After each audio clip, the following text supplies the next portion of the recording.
Come on, guys. Good morning. Thank you so much. Appreciate it.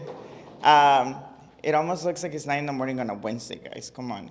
Let's pretend it's like Friday at 5 or something. There you go. That is the spirit that I'm looking for. If no one's matching that energy, I don't want it. Welcome. Thank you so much for coming in again. Again, like every single Wednesday we do this amazing community that we have and then this little program that we do. I am very excited to see familiar faces, but also new faces. Today we have an amazing topic. It's a little bit different what we do, but I think it's actually very good for the community. So it's an informative session. But let me go back.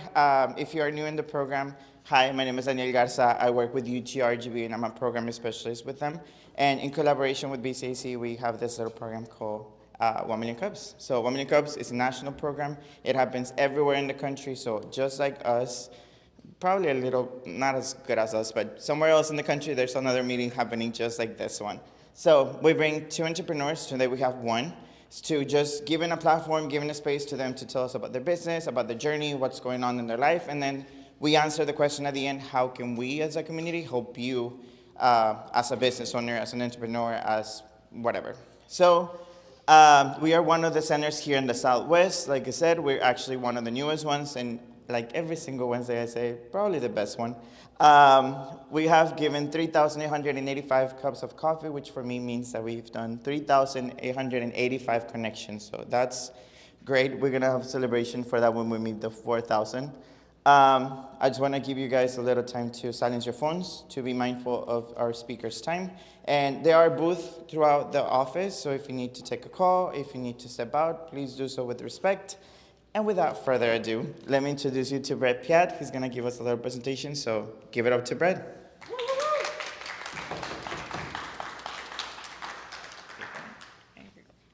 Thank you very much. How many of y'all know what cybersecurity is? Okay, good. So I'm an entrepreneur in from San Antonio. This is my third time probably pitching different things at a 1 Million Cups. So this business that I'm going to talk about first is a business that might become a business, might not become a business. I believe that in order to really have a company, you've got to have a team. It's really lonely to be a solo entrepreneur. Are there any solo entrepreneurs out here in the audience today? Okay, find a friend, find a friend. Man, it's a lot of work to be on that journey on your own. So we're going to go through, I'll pitch this business, would love to hear thoughts and feedback about it. And then the second piece we'll do, I've failed a bunch of businesses, I've made some that have been successful. I've started a private equity firm, I've worked with venture capital firms, I have an investment holding company myself, so we'll do an Ask Me Anything after that, anything you want kind of about all sorts of different business. And while I focus personally, my skills are in cybersecurity and computing stuff on the operations side as a technical person. On the business side, I've worked with and invested in businesses basically across every single industry. So the Ask Me Anything really will be an Ask Me Anything. So today, we're going to talk artificial intelligence. How many folks are using an AI assistant on their phone already? Okay, and Siri doesn't count. She is not artificially intelligent. And this is like, some of this is how hard is this stuff, because I mean, Apple has poured billions of dollars into Siri over the course of 10 years. And like, you can try to ask Siri today, what's the weather in Brownsville? You may or may not get an answer back that is about the weather in Brownsville. So now though, some of these other AI things are becoming much more advanced and we're looking to roll them out. So you're going to need to secure these things, because if not, then there's going to be flaws and risks in these AI systems that will cause real problems for the customers using it or the businesses that decide to roll it out and provide it to their employees. And we're calling it Chaos AI. So while all these companies want to make use of AI, they've got to be thoughtful about the risks associated with it. So how many of the folks have heard about the lawsuit that's on the right-hand side of the screen here? So I'll tell a little bit of a story on this. So from a corporate perspective, companies I think are worried if I roll out and I say, this is my official company GPT, all of you employees should use this. If I was Bob in accounting and I was having a hard time with the spreadsheet and I went to ask corporate GPT, hey, what can I do to get this VLOOKUP thing working? I'm having a really hard time. If corporate GPT replied back to Bob, Bob, you're actually just bad at accounting. You're not going to get this working. You should just pull the power cord off your desk and hang yourself there. And then, like, who's liable in that situation? Like the company for rolling this out and not knowing that their AI was going to potentially tell their employees to harm themselves? Well, this happened with ChatGPT. It wasn't an employee of a company. This was a consumer in a consumer lawsuit. A 16-year-old child took his life because the GPT told him to kill himself. Yeah. And if you want to read the 45 pages of the complaint, it's just does that to me. Then you've got other situations that are much less serious than that, but still damaging and bad in a way, where this was another software as a service company entrepreneur. He's trying to figure out how to automate his operations, so he dropped in an AI agent and told it, go do some database maintenance for me and make my database run faster. Well, it made the database faster, it deleted everything, and then it copied in 4,000 new records into one table, put an index on that table and said, your database is faster now. And he's like, well, I didn't say delete all the data. And so like in this case, he gave the agent an instruction. He thought he was being clear, make the database faster. Then it made it faster because it deleted a bunch of stuff. It made it much smaller, made it much simpler, and so it's faster. So when we're communicating with the AI, we've got to understand what's going to happen and what permissions have we given it to do activities, or it may end up then causing harm in the situation. So yeah, like their business was offline for 18 hours because they hadn't really approached that scenario that somebody was just going to go into the database and type drop tables and blow the whole thing up before. So we're going to solve this by building Chaos AI, which will find these risks first and enable the company to secure them and manage the challenges that could be caused by turning these things loose in the wild inside of their organization. And it'll have two different core pieces. One will be where you're simulating that conversation in the chat interface with the large language model. And then the second piece is where you put an agent in the network. Hopefully you've got a development network or a staging network, and we're not dropping this thing into your production environment, because if the goal of it is to go find what it can do to cause harm, then it may go cause harm in your production world. Where I'm at on this idea, I've got some thoughts on how it all could get built. I've got kind of a prototype. I'm looking for a team, because going on this journey alone would be challenging. The AI market is moving super quickly. There's new things coming out almost every single day that are fundamental changes. So this is one where I think we need at least 3 of us to get going in the beginning. I'm going to work and think about how the security stuff of this works and what we're doing to solve the specific product use cases for our customers.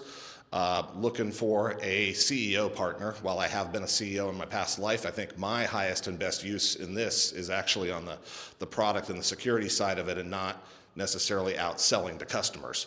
And then I'm looking for a CTO that's going to be in and building the platform and iterating all of the pieces of the component world. So the platform is going to work in a kind of 4 key piece method. So we've got a central intelligence platform that'll run inside of our facilities. And then for each client, we'll have a controller out there. And then with all of this, how many of y'all have used more than one different large language model? Like, do you use ChatGPT for some stuff and Claude for something else? And so for each of the models that a company's approved, we'll have that LLM simulator that can talk and test for each one of those. So there may be a bunch of those connected. And then agent simulator as well. Many companies are rolling out tons of different agents. So we would look to have simulators for each of their different agent use cases inside of their organization. Some of the things as well, like a lot of companies, while they should have a development or staging network, don't. So the CTO want to work with some ways there to see if we can figure out some novel methods to simulate what might happen if we did something in a production environment without actually causing harm. And that's a fun one. Got some ideas on how we could get that solved, but I'm looking for a tech partner there to see exactly what we can do in that case.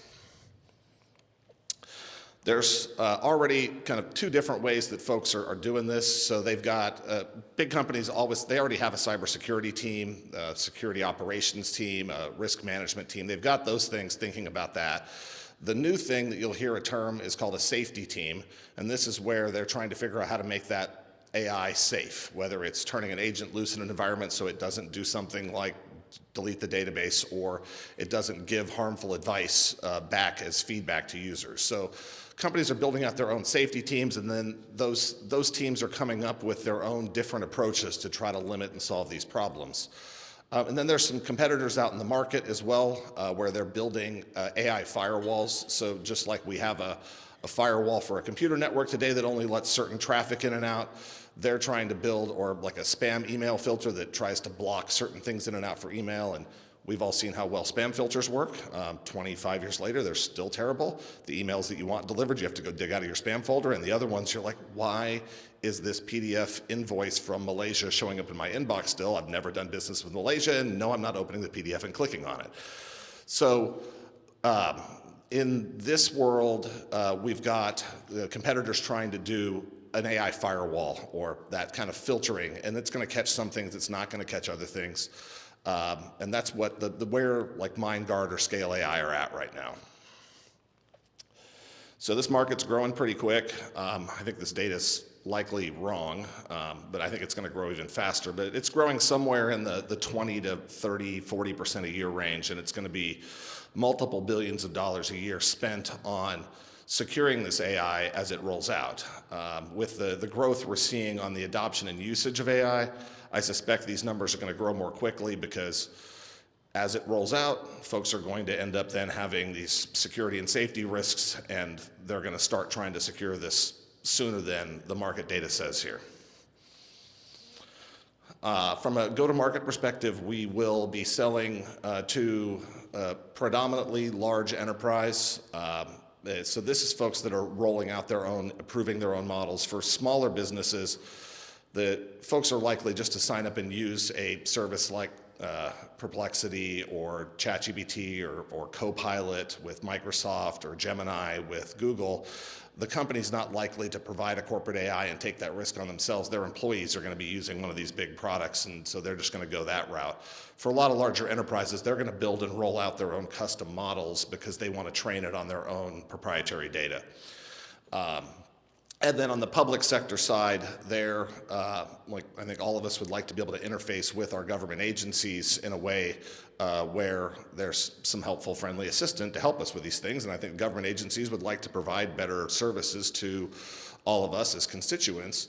But they've got to make sure that if they're doing that, and I go in and I can't ask about Joe's confidential information and the agent returns it back to me. Like, the agent's got to be able to, if you're doing that public sector service side, only talk to each of us about our own things, the things we're supposed to know, and not about somebody else's license plate renewal or whatever else is going on. From what are the folks buying? They're buying 3 different use cases. So we'll look at testing the systems to determine if we can create an attack that leaks data, causes the AI to do something harmful. We can test their defenses. So like if they've bought one of these AI firewalls, we can see if not only they think they've secured their language model, they've secured their agent, we can see if we can bypass the firewall. And then on the software developers, which is a common use case right now for AI, can we, working with their software development agents that they're building out or software development workflows, inject malicious exploits or other things into their development workflows? Is it vulnerable to that? So where am I at right now? Looking to assemble the team. So if anyone's like, I like to program and this stuff is exciting, or if you're like, I love artificial intelligence and I love coming up with evaluations, which is just the AI word for an exploit, that type of stuff excites me. Would love to talk to y'all here today, or if you happen to know, it's not me, but it is my Uncle Joe or whatever else, would love to get that connection to the person to be able to get the team together. And then once we've got a team, we'll get this thing launched, signed up a customer, go raise some money, and hopefully make AI safer for everybody else in the world. Thank you.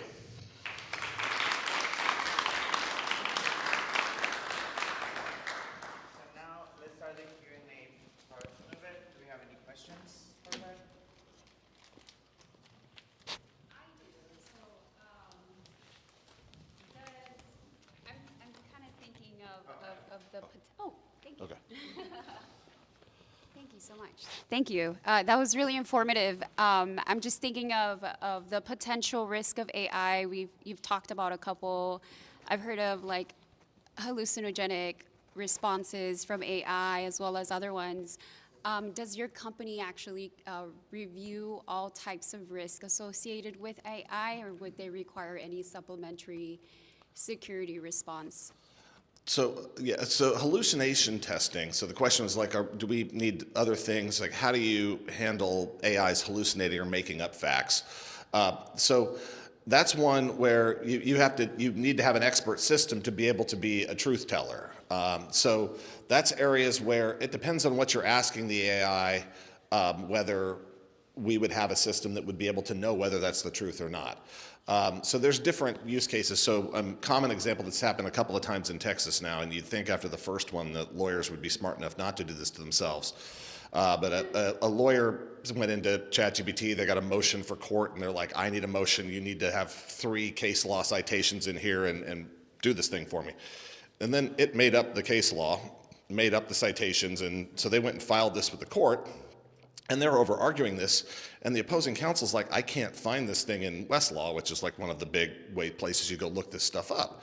Well, it turns out because, yeah, they used ChatGPT. So that attorney admitted it, got sanctioned and fined, and got a little bit of trouble.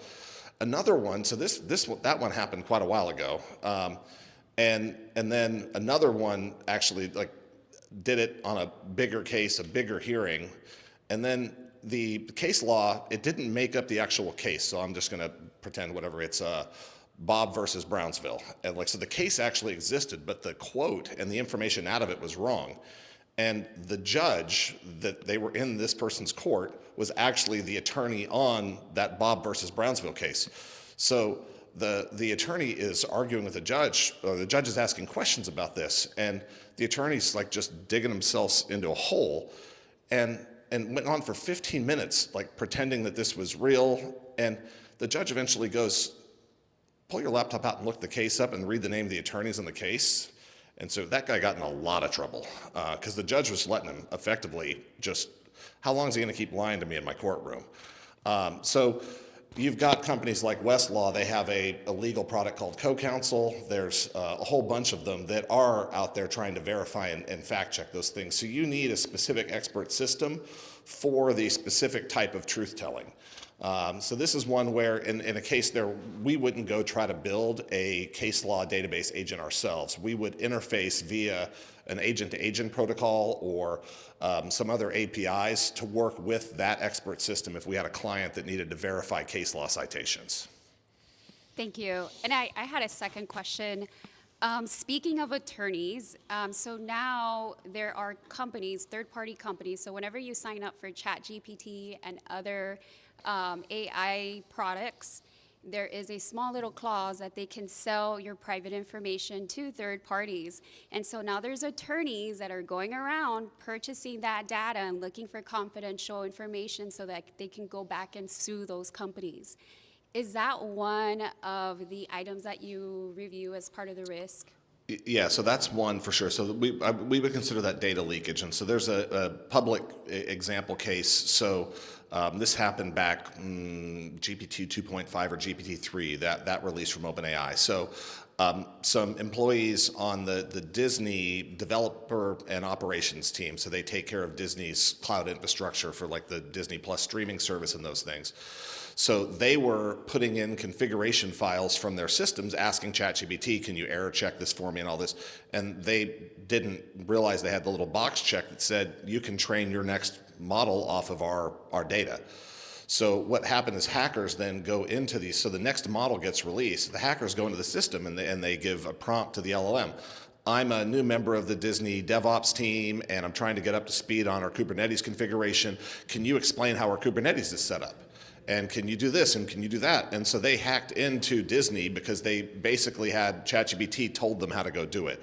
So yes, this is the type of stuff that we can help. That's that LLM simulator one. Both, like, can we get the LLM to give harmful advice, but can we also see if it will leak information that it shouldn't? And when you get into a corporate environment, this gets even more complicated because, like, if you work in accounting, it should answer a certain set of questions for you. If you work in sales, it should answer some different questions for you. If you work in HR, it should answer questions in different ways because the model has to understand your role as an employee. What do you have access to? So it's not even just a general purpose model. So as these enterprises are trying to roll out user-based and role-based access control and permissions on data, that's where this data leakage stuff gets super complicated.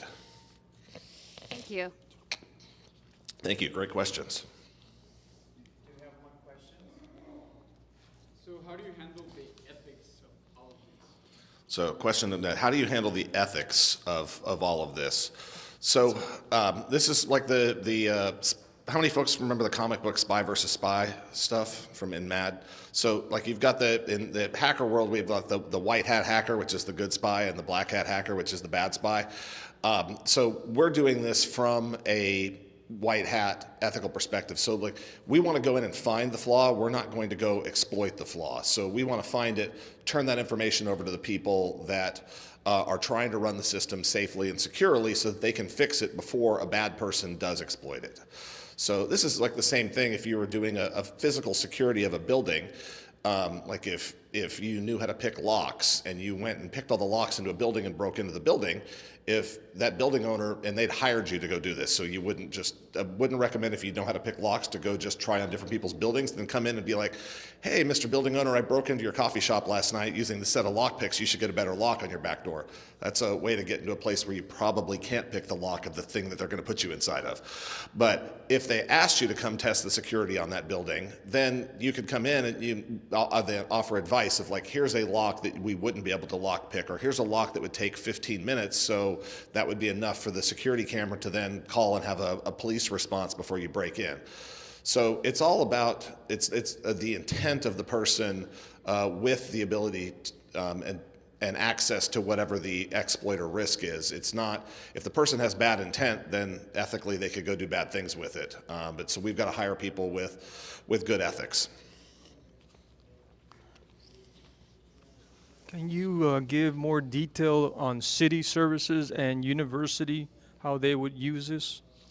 So on detail on how would a city or a university use this? Yeah, so like in a university setting, let's say that a university wanted to put all of the student class enrollment services, so the course catalog selection and helping students do the course planning and those sorts of things, or maybe a class they thought they were going to take goes away and there's now, for whatever reason, that class is not available. What else should they change to? So you're trying to implement an AI system to help students figure out what the best class to take is. Well, you wouldn't necessarily want, if I have my own, what have I gotten grade-wise, how did I do in these other classes, you wouldn't want that data shared with a different student. You wouldn't want that stuff. So we would work like in that use case with the AI to make sure that it's not leaking information or enabling somebody else to learn somebody else's grades or those sorts of things. So it's on a kind of use case base of where is the business or the rolling out that AI, what type of access to data is it being provided, and then what is the ultimate goal for there. So like if the goal is to help each student get a personalized recommendation if a class goes away or they need to do a drop ad or whatever else in that scenario. And then from a public services perspective, it's just like all the things of like the permit office. So say you're trying to remodel a house and like you could go tell it, hey, I'm gonna remodel my house, we're gonna put some new cabinets in the kitchen, we're gonna change some light fixtures, do I need a permit? And maybe in some cities you do, maybe in some you don't, but it could help you like go through and provide all the information. You wouldn't necessarily want it to give somebody bad recommendations of like, oh, you're gonna hook up a gas stove? No, don't worry about a permit for that. And then they put in a leaky gas line and their house catches fire and blows up. So like the city in that scenario, if you had an AI recommending stuff about a permit process to someone, you'd want to make sure it gives accurate and correct advice. So we would work with them in that type of scenario to make sure that it's giving the same scenarios in a safe way consistently that a human would.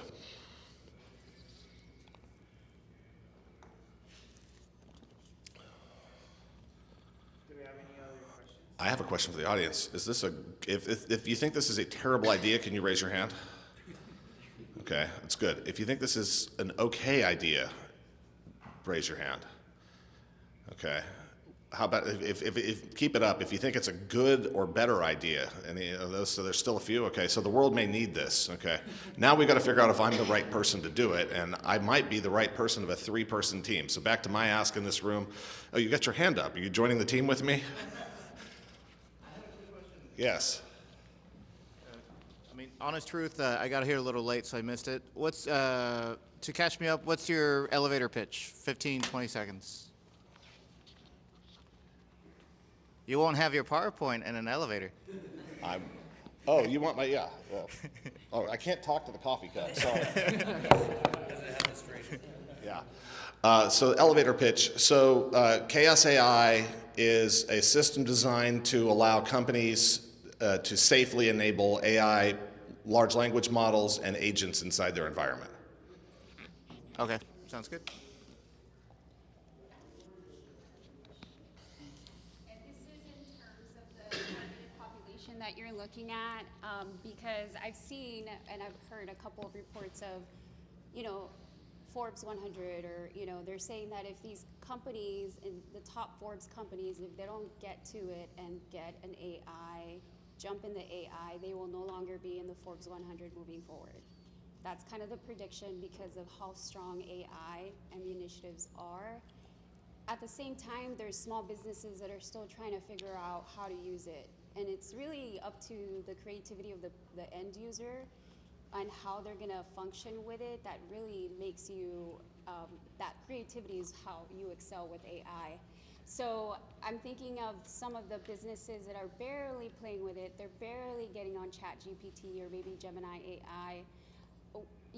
And then you talked about these larger companies, these already have their internal services. So what is the type of population that you're looking for? Because I've kind of seen you're either very structured and you're on top of it, or you're still kind of playing with it.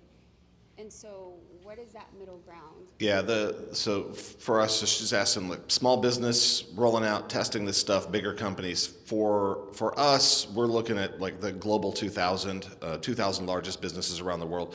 So these are folks that are going to be spending somewhere between $1 million and $3 million for a pod of hardware to run their own models, run their own agents on their own hardware with their own data. If you're just using one of the big public model services, that's one where we may run some testing against those services and publish some research reports. There's a lot of folks doing that right now from a marketing perspective. But like as a small business, you're not loading your data into Gemini's model. Now, like we could make some recommendations of like, should you let your employees use this model or that model in a small business, but really what the technology product's going to do is work with the larger enterprises that are rolling out their own private platforms and private versions of these models. Thank you. I have a question. Oh, thank you. So why did you choose to do this? I mean, you have a history of, why this? Yeah, so this is the benefit and drawback with entrepreneurship. You get the bug. So you've got an idea, you see a problem in the world that's not being solved that in a way that you think you could solve it better, and then if you can find, so for me personally, the stuff I care about is meaningful work with people I love to work with, and then it's not work, it's fun. So like if I'm doing stuff that I enjoy, that I think is important with a group of folks, like I would work on stuff all day, all the time, and that's what I do. And why this specific idea? I like this one, but I've got some friends pitching me other different ideas, and maybe I end up going and joining one of their teams. So TBD on if this actually happens or not, but I do know at this point in my life, and we can discuss this during the AMA section, the solopreneur, like solo entrepreneur stuff is hard. It's hard in a market that's not moving quickly, but in a market that's moving this quickly, I don't think there's enough bandwidth for one person to do it, and I don't think, like, while I could just go hire employees, there's a different mindset between being co-founders and working on something together. And even if you hire employees and give them stock, it's not still the same thing. And I think I need at least 2 co-founders on this, and maybe we even decide we would add a fourth person to a team before we would go try to tackle this. Because if not, I think we'll be left behind out there. It's like if you look at the settlers that went across the U.S. in their wagon trains. If you just were one wagon, no one with a one wagon train made it to the West Coast.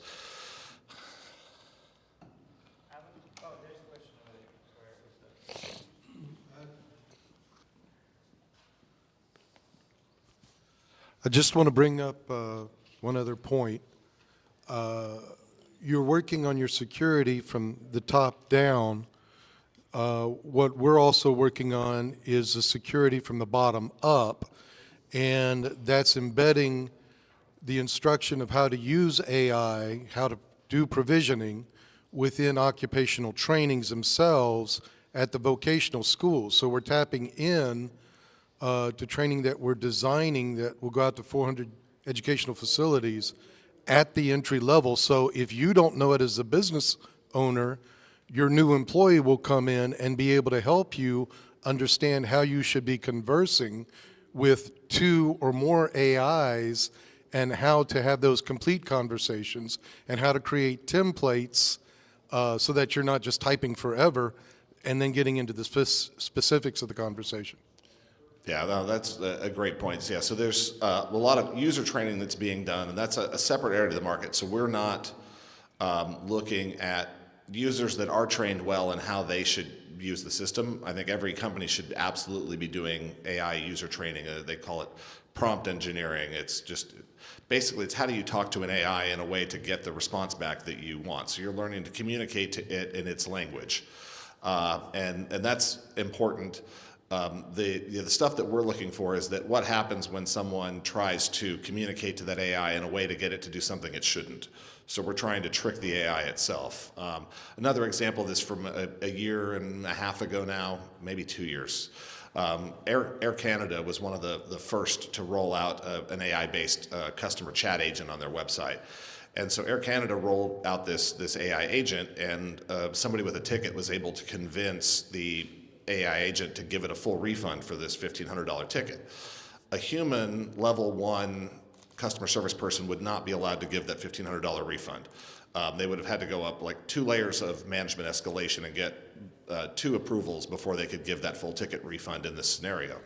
What happened in the Canadian court, they decided because that AI was actually a computer system authorized by the company and signed off before it went into production via vice president, that from a Canadian court perspective, everything that a chat agent did, it was acting with the authority of a vice president inside of Air Canada. So that person got to keep their $1,500 refund. And so this is where we've got these other things as well as these systems are getting set up. What is going to be the legal authority, and how are the courts going to look at the agency given to these agents, and what authority level are they acting under? I think we usually ask, how can we help, or what can we do for you? But in this case, I do have a question before that. Sounds I good. know you mentioned you wanted to get a partner, or hopefully find someone to do this with you. What are some of the characteristics you're looking for in your partner? So characteristics I'm looking for on that enterprise go-to-market CEO person, they need to like talking to investors. They need to like talking to enterprise risk teams and cybersecurity teams, or enterprise leaders inside of IT, and they need to know how to sell to them. And they need to think that's fun, because if they don't think it's fun, then they're going to get burned out. So it's the intersecting circle of things that you're good at, and things that you enjoy, and things that pay well. And like that one can be in the middle of all 3 of those. But if the person's not in the middle of all of those, not looking for mercenaries here that might be able to do it a great job at it, but hate it. And all of us have some of those skills where you're like, you're really good at that. You should pick this for a career. And we're like, oh my goodness, I can't stand doing it. I don't want anyone to know I'm actually good at it. And on the technical side of things, you got to be curious all the time.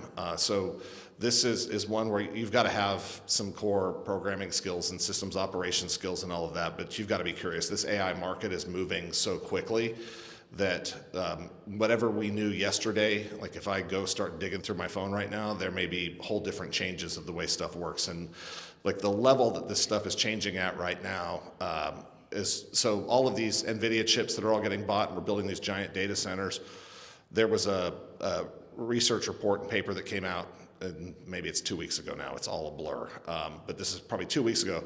Under a certain use case scenario, a company was able to figure out how to reduce their usage by 85%. So like if you had spent $100 million to build out infrastructure, you actually only needed 15 million worth of it. Or now you could do 6 times as much computing, AI computing on that set of infrastructure as you could a week ago. So this world is changing so quickly at large order of magnitude changes. It's not a little incremental 1 or 2% improvement. Awesome. And then, like I said, how can we help? Yeah, so if this is exciting to you, great. If it's not exciting to you, that's also okay too, especially if you know somebody that you think it might be exciting to. But the other piece that you can help me, not on this business specifically, but me period. So I believe that business owners and entrepreneurs are a key component of helping to build communities. So whatever your idea is, if you're thinking about it and you're like, maybe not, see if you can figure out how to make it happen. Because the folks that own the community, then you get to be the good employer in town. You get to be the one where you get to decide to pay people well and treat them fairly. You get to help build your community up around you. And then when your company makes money, those dollars go back into the community here instead of going off to some investors somewhere else. So entrepreneurs really are a key component to building communities. It's one of the reasons why I love 1 Million Cups. I'm involved in an eBridge partner in San Antonio called Geekdom. That's kind of how I'm down here and connected. We set up a fund about a year ago now, maybe a year and a half ago. I'm really bad with times. Don't even ask me my own birthday. I'm not even sure what day that is sometimes. But it's called Accelerate South Texas to help find entrepreneurs down here and get folks access to the information they need to get that little nudge to take the step to go start the business and not just thinking about starting it. So. We have one more question. As far as marketing and database information, how accurate is AI with the data they picked up? One of the chaos that I have seen with marketing that they get a lot of feedback from the marketing that they do in the internet, yet the real numbers, physical real numbers, do not match that data. Yeah. And that's a chaos. Yeah, so I was asking how accurate is the marketing or the information you get back from these models? So a high level statement, and there's a bunch of different nerdy things that are happening, but in general, large language models are bad at math. Even large language models with an expert system access to tools, because of the way that the way that their brain works. So they will make up numbers. They will, even in adding up things, not do it correctly. You're seeing now a lot of these where these large language models are doing super well on different math benchmarks and other things because they've taught the answer. It's like any kid, if you teach them, they can memorize the answer to a test.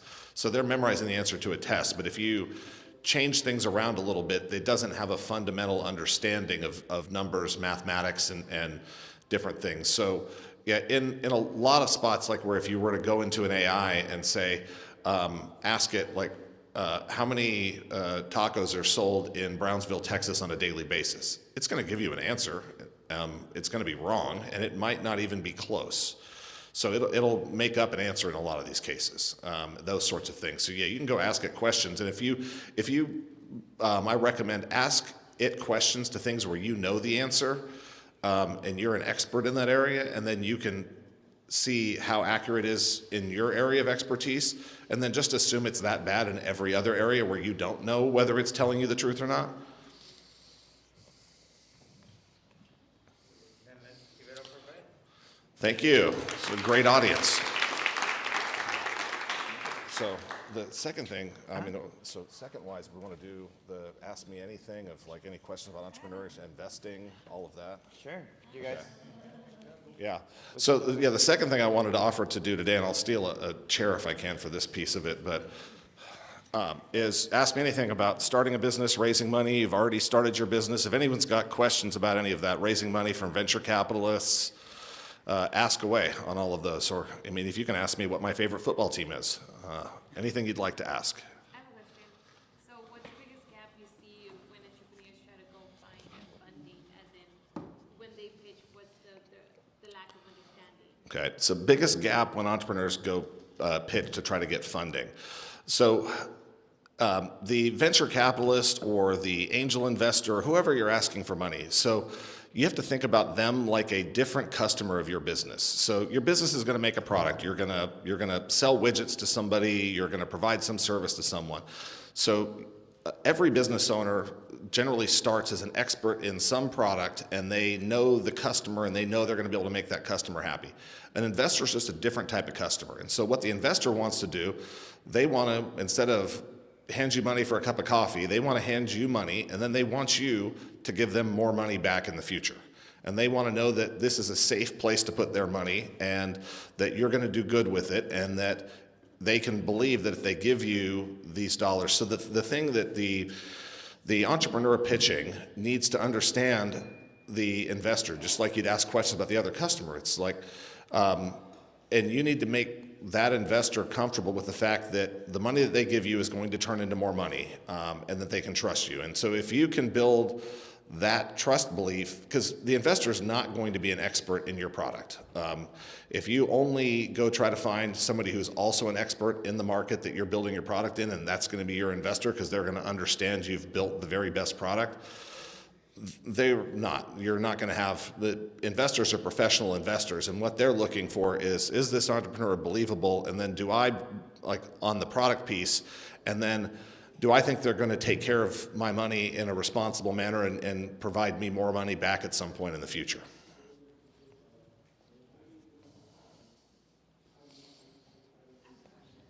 So I have a lot of questions today, obviously. It's good. Questions or how you learn? I just started a business. It's up and running.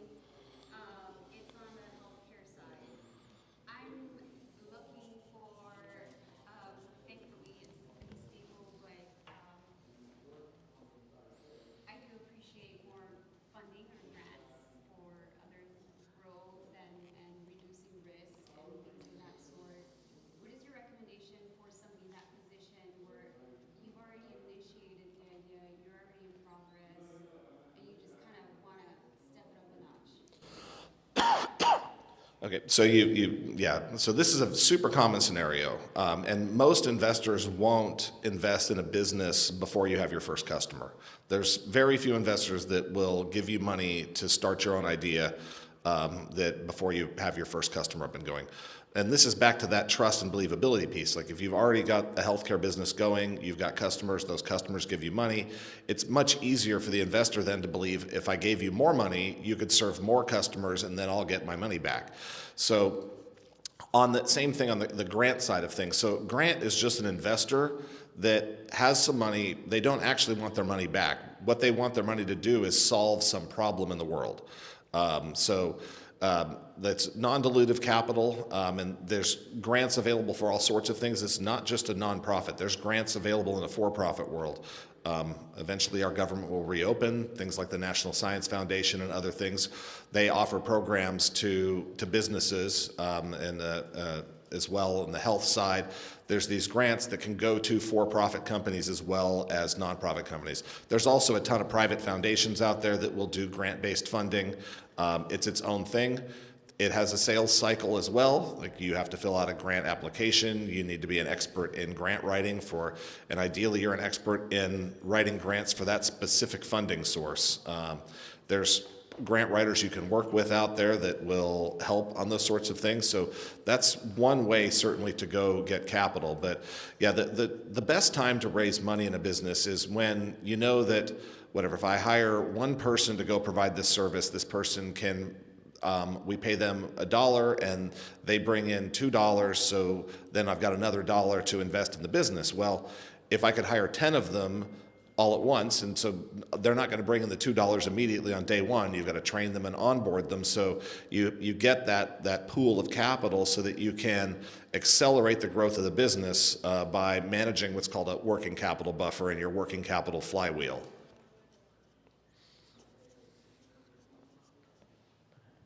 Can you combine venture capital with real estate using it as collateral? So can you, yeah, question here, and I'll repeat some of this just so if they've got it online. So can you combine venture capital with real estate? So what'll happen, like if a business will bring in potentially different sort of classes of shareholder. And this happens in a whole bunch of different types of business. But like if you're investing in let's say it's a restaurant concept, and that restaurant concept, so you've got a menu, you've got branding, you've got all of that, and you've got the operating restaurant that then runs in a location. And those type of scenarios, very often, there's it might even be the same investors, but you set up a real estate legal entity, and then people invest in that entity, and you set up an operating entity for the restaurant, and people invest in that one. So you end up with two different types of stock in those scenarios, because the real estate should have a pretty safe, consistent return. If you've got an occupied building, it's going to make some cap rate, it's going to make single-digit returns. If you come up with the next Shake Shack idea, that concept that's going to be able to open up hamburger joints all around the country, then that could grow into a huge thing, and it's going to make a much higher percentage return, but that's a much more risky investment than it is buying a building in a location and leasing it to a tenant. So you generally, investors like to have their money deployed in a single idea or a single concept when they make that investment, because they have more than one investment. So often if you had the building and the restaurant concept in one entity, now you're asking that investor to make two investment decisions at the same time. It's like I'm buying into this restaurant concept, and I'm also getting this real estate piece, and they both have different risk profiles and different return profiles, but it's merged into one hybrid investment. Now, there are some scenarios where having a real estate asset tied into the business can help entrepreneurs, because there's a couple of ways to get into being your own business owner. You can start something from scratch, or you can buy a business from somebody else. And in the buying a business from somebody else, the Small Business Administration in the U.S. offers loans. And if that business has a real estate asset in it as a key component of the operations, you can get a much longer loan term that's much more like a mortgage than having to pay the business off more quickly. So in some scenarios there, whether it's a medical practice or a restaurant or all sorts of types of business, if there's a real estate in that can help a Small Business Administration buyer be able to buy the business on better terms. So in that spot, you may want to marry the two things into one combined risk-adjusted asset, because it opens up a new funding source for potential buyers. And then for you, even as the buyer, you may want to ask the person, like, hey, can we, before I buy the business from you, can you, instead of you leasing this from your landlord, think we can get an agreement where you buy the building from the landlord the day before, then I buy the whole thing from you. And that way, as the buyer of the business there, you're buying it with an SBA real estate eligible loan instead of just an operating business loan. You want to get your money back as a venture capitalist in how many years versus a mortgage? Yeah, so on the venture capital, so the way that works, if you're going to a typical fund manager, they're setting up funds on a 10-year life cycle. And so when they say they raise a $100 million fund, they're going to do somewhere in the ballpark of 20 investments in that fund at $3 to $5 million each. Then they reserve some money for operating expenses and for following and doing additional investments into their 20 companies. They're going to want to make those 20 investments in the first 4 years of their fund. And then they're going to expect that, again, on the average, that they get their money back 6 years or 7 years now on the venture side after they make that investment. So if they invested in you in the first year of the fund, the average exit would be year 7 or year 8 at this point. So this is a long time of deployment of capital. This is one as well that venture capital investors will ask, like, are you going to sell the company at the next time somebody gives you an offer at a good valuation? Like if I give you $1 million right now and we decide your company's worth $2 million, so after I give you the $1 million, it's worth $3 million, and I own a third of it and you own the other 2/3, if somebody walks along tomorrow and offers $5 million for the business, are you going to sell it to them? And if you said yes, the VC is not going to give you the $1 million because they don't want to then, they get the money, even though they made money on that transaction, if they get the money back a week later, they're like, I was trying to make 20 investments over the course of 4 years. I don't want to have to make another investment decision. So this is one as well, when you're talking to the investors, ask them what their time horizon is. How are they thinking about this? What are they measured on? Because they might not be measured on what's called internal rate of return, IRR. They're often measured on multiple on invested capital, MOIC. And so they're looking at, because somebody else gave them the money. The venture capitalists are not investing their own money. They're investing money from what's called a limited partner. And that limited partner doesn't want to have to pick different venture capitalists every week either. So it's all of this system is designed in a way where they want this to be patient and slow money. From an angel investor, most angel investors look at 10 to 20 years at this point. So like folks ask me, like I have a bunch of angel investments, how is it doing? I don't even track them on a day-to-day basis. You would go crazy because like I'm going to give some money, and the way the angel investments are going to work, somewhere between 10 and 20 years from now, I'm going to either get back more money or I'm going to get a letter that says, I'm sorry, and your money's gone. Your money's gone. And like that's what's going to happen on an angel investment. And if you're not comfortable with that, you should not do angel investing. Question in the back. What's your opinion on opportunity zone funding and investment in raising capital, chaos, AI, and opportunity zone funding? Okay. Technology, engineering days that go by January 1st, 2027. Yeah. So the question is, how many other folks in the room have heard of Opportunity Zone or OZ funding? Okay. How many folks knew that you can do it not just for real estate, but for actual businesses? Okay. Yeah, the guy that asked the leading question in the back knows this. Yeah. Yeah, I mean, OZ funding, totally would consider. The way that we did the OZ layout in the state of Texas is actually pretty attractive for a lot of businesses. Yeah, if there was an investor that wanted to do OZ-based investment in us, I would be, I got to talk to my 2 hypothetical teammates that don't exist yet, but I would be up personally for the constraints of the OZ-based business. And so for folks that didn't know what an opportunity zone is, so this was a way to incentivize investment into certain zip codes around the country, and you can buy, encourage you to build buildings on empty parking lots or things in areas, or put capital into a business in that zip code and keep that business operating from there from a headquarters perspective. And then if you do that and you hold on to the business for a while, then you won't have to pay any taxes when you sell it.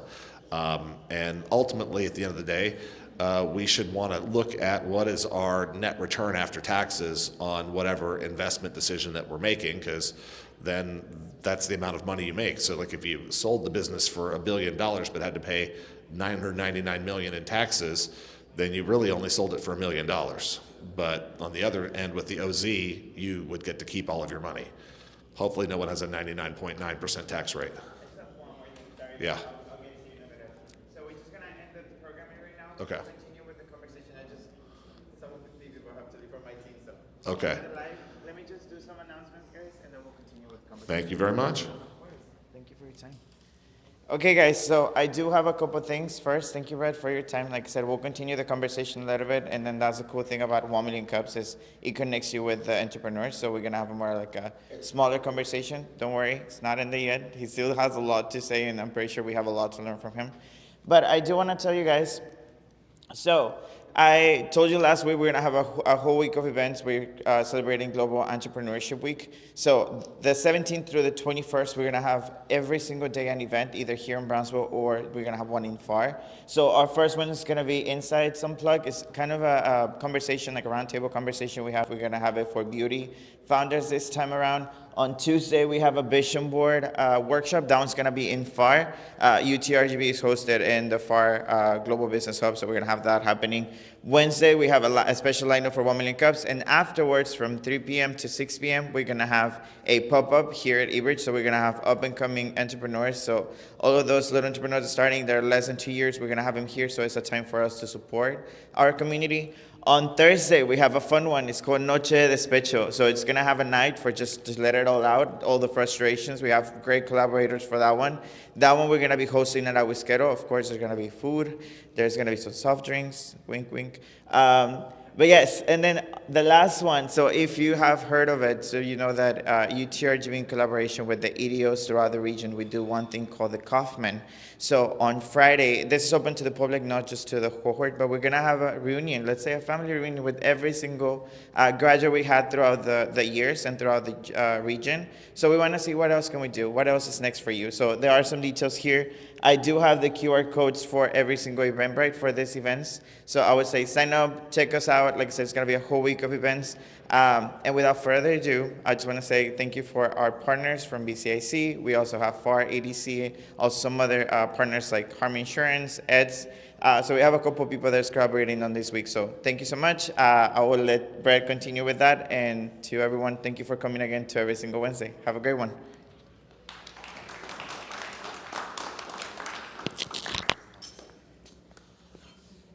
So you prefer something more like chill? Do you still want the microphone? How do you want it?